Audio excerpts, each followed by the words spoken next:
Apakah perbedaan isi dari Injil Perjanjian Lama dan Perjanjian Baru? Lalu dari mana asal Injil Lama dan Injil Perjanjian Baru, Bah? Perjanjian Lama itu bukan Injil. Perjanjian Lama itu Taurat, kitab nabi-nabi, dan tulisan-tulisan suci yang lain. Nah, ini harus diketahui Nah, oleh ini kitab ini bukan kitabnya orang Kristen saja. Jadi ini menurut saya ini ajaib. Karena apa? Satu kitab kok bisa diwarisi oleh dua agama yang berbeda. Dan itu sama ya semua, Bah? Ini buktinya. Ini salah satu buku ya. Yang ini isinya Bible lengkap, The Holy Bible lengkap. Satu yang disebut Perjanjian Lama kalau kita baca dari kanan ke kiri karena bahasa Ibrani itu seperti bahasa Arab ya, dari kanan ke kiri. Ini yang disebut kitab Taurat, kitab nabi-nabi dan tulisan-tulisan suci. Disingkat dalam bahasa Ibrani Tanak, singkatan dari Torah, Taurat, Nevim, nabi-nabi, Ketuvim, tulisan-tulisan. Ini mau diterbitkan orang Yahudi, misalnya terbitan Yahudi itu ini misalnya ya, ini terbitan Yahudi.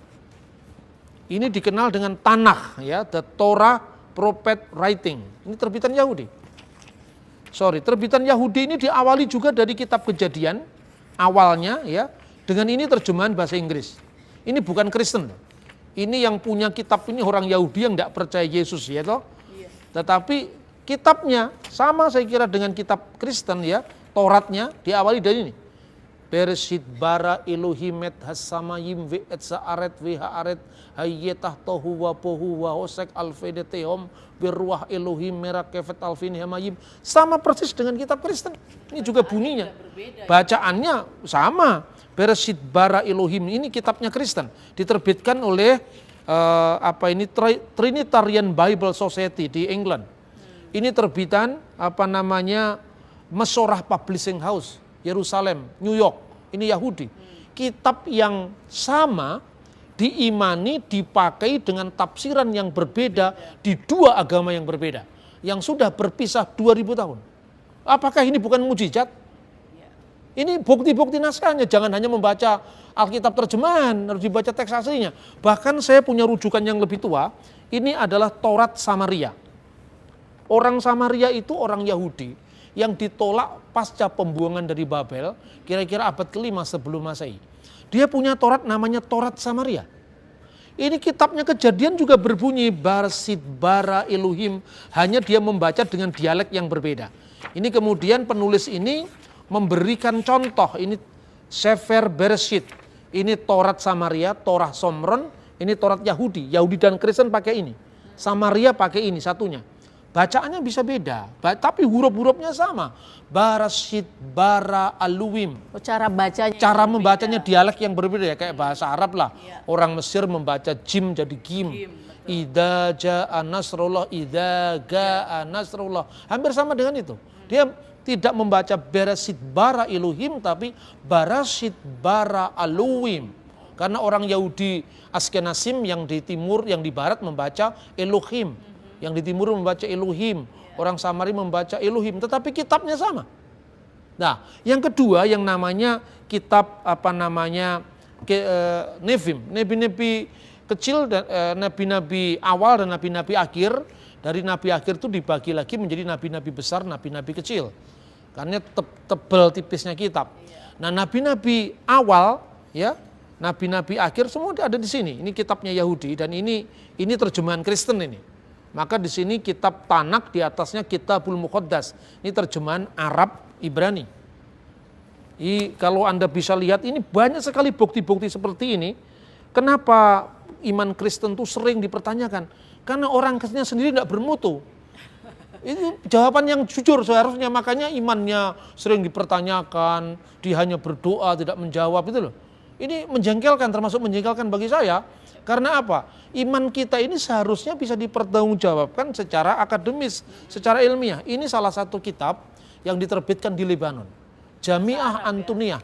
Ini terjemahan interlinear, tarjamah baina sutur, kata demi kata. Misalnya, ya, di sini ada kata kitab Kejadian aja kita ambil misalnya. Bereshit, di bawahnya ditulis fil bada'i, pada mulanya, in the beginning. Bara kalaka Elohim Allah. Lalu diterjemahkan lengkap. Fil badi'i khalaqallahu samawati wal ard. Ini lengkap. Jadi kita bisa cek and recheck sekarang ini terlalu mudah. Anda bisa cari di Amazon aja ketemu, nggak usah jauh-jauh. Ya, Gitu loh kira-kira. era internet. Ini era internet, semua bisa dilacak via internet. Jadi kenapa kok disebut perjanjian lama dan perjanjian baru? Ini harus kita terangkan dulu. Perjanjian lama itu kitab Taurat, kitabnya orang Yahudi dan Samaria dan Kristen, ya bagian dari Tanakh. Lalu kitab nabi-nabi, orang Samaria nggak percaya ini, hanya percaya Taurat. Orang Saduki nggak percaya nabi-nabi, hanya percaya Taurat, ya kan? Terus kemudian tulisan-tulisan suci, tulisan-tulisan Ketuvim yang diawali dari kitab Tehilim atau kitab Mazmur. Mazmurnya Yahudi, Mazmurnya Kristen ya sama. Jadi kalau untuk Nevim dan Ketuvim itu kitab yang dipakai 2 agama. Tapi Taurat kitab yang dipakai 3 agama. Dan saya tidak memasukkan Islam dalam hal ini. Karena apa? Islam memiliki pandangan pengakuan tentang Taurat, tapi bukan Taurat yang sekarang. Lalu mana Tauratnya? Itu harus dibuktikan. Nggak, artinya yang menganggap palsu harus membuktikan mana Taurat yang asli. Karena kita punya naskah ribuan tahun loh. Dead Sea Scroll itu kita memiliki naskah kitab Kejadian, kitab Keluaran dari tahun 200 sebelum Masehi. 2200 tahun yang lalu. Kitab nabi-nabi kita memiliki Dead Sea Scroll, Sefer Isaiah, Sefer Yesayahu. Itu kita memiliki naskah dari tahun 150 before Christ. Tidak ada satupun kitab suci yang memiliki sejarah ribuan tahun seperti Alkitab. Tapi anehnya kita orang Kristen tidak pernah bercerita tentang itu. Karena gereja terlalu banyak KKR, tidak pernah mikir. Ya kan? KKR itu juga penting, tapi tidak hanya itu. Iman itu kebenarannya menyangkut ortodoksi, kebenaran ajaran. Tapi juga kebenaran perilaku, ortopraksi, dan kebenaran penyembahan, ortolatria. Yang dipikirkan lewat KKR itu hanya yang terakhir ini. Khotbah-khotbah moral yang kedua, yang pertama tidak banyak dilakukan orang. Nah, kenapa disebut perjanjian lama? Karena orang Kristen percaya bahwa ada nubuat dari kitab Nabi Yeremia. Dan Yeremia itu bagian dari kitab suci Tanakh ya, yang kita sebut perjanjian lama. Kenapa disebut perjanjian lama? Ini juga bukan orang Kristen yang kasih judul. Ini penggenapan dari nubuat nabi-nabi, khususnya Yeremia. Sesungguhnya akan datang waktunya, demikian firman Tuhan, aku akan mengadakan perjanjian baru dengan kaum Israel dan kaum Yehuda. Tuhan akan mengadakan, ini pasal 31 ayat 31, Brit Hakadasa, perjanjian baru antara umat Israel dan umat Yehuda. Karena setelah zamannya Raja Daud, Israel terpecah menjadi 2, yaitu Yehuda dan Israel. Bukan seperti perjanjian yang telah kuadakan dengan nenek moyang mereka pada waktu aku memegang tangan mereka untuk membawa mereka keluar dari tanah Mesir. Perjanjian itu telah mereka ingkari. Jadi perjanjianku yang pertama, perjanjian yang lama, yaitu meskipun aku menjadi Tuhan yang berkuasa atas mereka, demikianlah firman Tuhan. Tetapi beginilah perjanjian yang kuadakan dengan kaum Israel. Sesudah waktu itu, demikian firman Tuhan, aku akan menaruh Tauratku dalam batin mereka dan menuliskan dalam hati mereka. Maka aku akan menjadi Allah mereka dan mereka akan menjadi umatku. Ini penggenapan dari nubuat Nabi Yeremia. Tuhan mengadakan perjanjian baru. Bagaimana penggenapan nubuat itu pada saat pencurahan Roh Kudus? Di mana Roh Kudus dicurahkan dan Roh Kudus dalam bentuk lidah-lidah api memasuki kepala para murid, karena itu merepresentasikan penulisan perjanjian baru dalam hati para murid yang akhirnya nanti dinaskahkan, yang menjadi naskah perjanjian baru dari Injil-Injil, surat-surat sampai kitab Wahyu.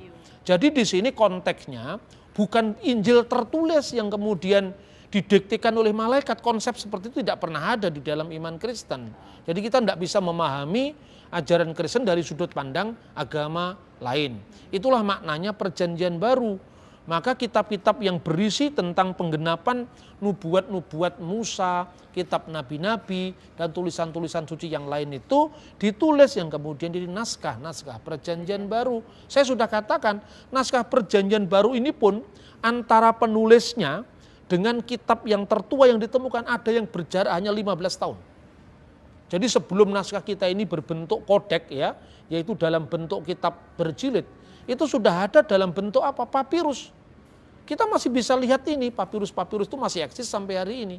Bahkan saya katakan tadi, lewat internet pun kita bisa cek kodenya di perpustakaan apa, nomor berapa, itu ada semua. Saya kira itu yang bisa saya sampaikan, sehingga kita tidak bisa terus terang saja melihat agama orang lain dari perspektif kita dan sebaliknya.